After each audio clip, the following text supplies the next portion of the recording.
YouTube. I just wanted to talk about my schizophrenia and what I went through with my diagnosis, however you say it. I want to thank Calvin for actually taking his time out of his day to teach me about radical acceptance, like not getting mad when basically someone's arguing, like says something like uncalled for to you, like just say yes and move on. There's no point in actually arguing with somebody when they're saying something that sounds rude or just doesn't sound right. That's what Calvin's teaching me. I want to thank all my other workers, Jeff and Robert. I want to thank Robert because he's my case manager. He actually listens to me when I have problems and he gives me good advice how to cope with my mental illness, and they basically help me cope with my life moving forward, just not using this as an excuse and being able to actually talk about this, because it takes a lot for me to actually talk about my psychosis, because I was afraid when I first went through my psychosis, my mental illness breakdown, my episode. I was. It started at 5 in the morning 2 years ago. I got up in the middle of the night and I went outside and I was just running around thinking I was in the Olympics or something, like jumping over stuff, just thinking I was some kind of ninja or something.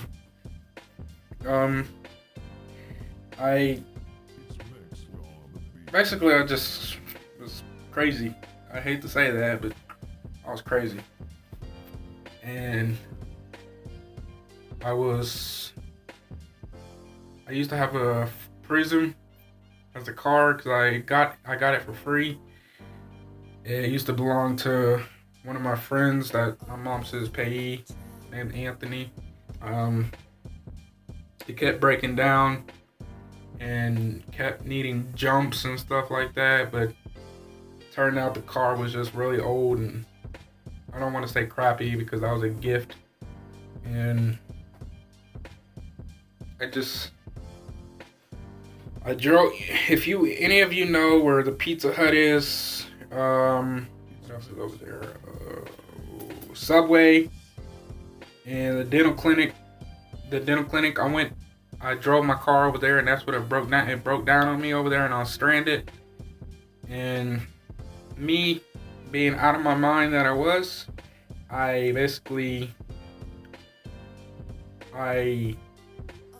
went to the dental clinic and I sat there thinking I was giving myself some kind of exorcism because I thought I was possessed by Satan, and I thought Satan was trying to take control of my life, and I was just scared.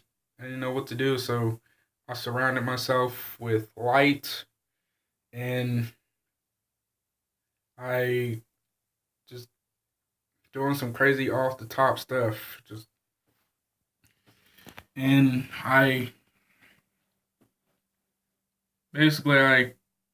called the police on myself, and they came. They asked my mom, was I on drugs or anything? Did I ever use any drugs? But the only thing I really did was weed, but that didn't give me the schizophrenia. I inherited it from my biological father or someone in my family. And I it was awful. I don't wish this illness on anybody, because who wants to go through voices thinking you're some rogue security cop and just being crazy. I want to thank Calvin for teaching me all these skills that I'm working with to actually cope with my mental illness and how to not get angry at people when they say something to me or say a demand to me or ask me for something that I really don't want to do, I'll just do it and not get upset about it. Well, I'll probably feel mad or something, but I'll still do it, but I won't say anything. Um, my biggest advice that for people actually living with schizophrenia is to take your medication and stay off of drugs, stay away from alcohol, and don't smoke no weed because that will just make you paranoid and make you hear voices.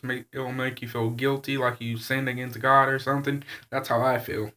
And basically, just go to your appointments and don't lie to your doctors or workers that trying to help you. Be very truthful with them, truthful as possible, because they're there to help you. They're not there to harass you into doing something you not don't want to do. And people that have schizophrenia and don't take medication, then you're basically going to be, excuse my language, but you're going to be fucked up in the head. And keep God in your life. Keep yourself blessed. Just pray every day, read the Bible. Thou who dig a hole will fall in it. So basically, if you're going to smoke weed, you're going to feel guilty and you're going to feel paranoid. That's what that means. That who dig a hole will fall in it, basically. And just stay on top of your meds. See your med divider every month or every 3 months when you can. And the place I go to is Vallejo. They're really helpful. In the South End, 330 Oakley. Way out there where the school for undisciplined kids. It's way out there by the Hardee's and the little swimming pool place. And then there's a quick shop, and then basically where the dental braces place where you go to get braces at, it's over there. By the hospitals. That's all I really want to say. Thanks. Bye.